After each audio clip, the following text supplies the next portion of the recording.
to see how newcomer Phoenix Wright does in the high-pressure world of card battling. And I'm curious to find out how his keen legal training stacks up against the brute strength of Ralph Jones from the King of Fighters series. But for another look at a high-pressure professional world, here's our review of Fairy Godmother Tycoon. Oh, fairy tales. They're the best possible way of teaching young children about incest and infanticide. But thanks to a sassy green ogre who stormed onto movie screens a few years ago, fairy tales have now gotten sassy. Fairy Godmother Tycoon attempts to do a similar job of turning traditional folktales on their heads, but fails resoundingly because it fails to include a game in the game. That's overstating things just a bit. There is a game in Fairy Godmother Tycoon, but it doesn't really involve any fairy godmothering. You don't turn any mice into horses or turn char girls into princesses. You sell potions.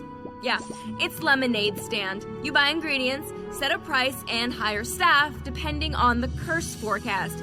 Yes, they couldn't come up with anything more original than the 30% chance of rain you got from lemonade stand on the Apple II. It is stunning that a modern game gives you so little to do. Aside from the budgeting, all you can do is sit back and watch villagers rush around, possibly seeking aid in your shop. Sure, there are bells and whistles, like an elf to make potions quicker, or a jester to entertain the folks in line, but it's all just a cheap ripoff of the juicer and clown from Lemonade Tycoon.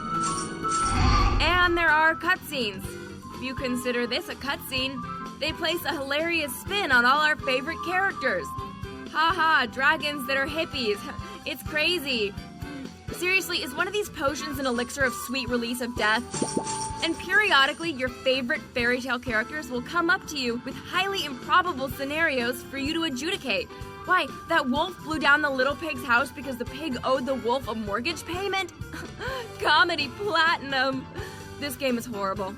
It's an apostasy. It reminds me of the moral iniquity of a godless universe. It sucks. Its only purpose is to play on the naivete of parents buying games to distract their children long enough for mommy to finish the New York Times crossword. Go to hell, Fairy Godmother Tycoon, and take your 1 out of 5 with you. Catch an all-new X-Play, weeknights at 8, only on G4.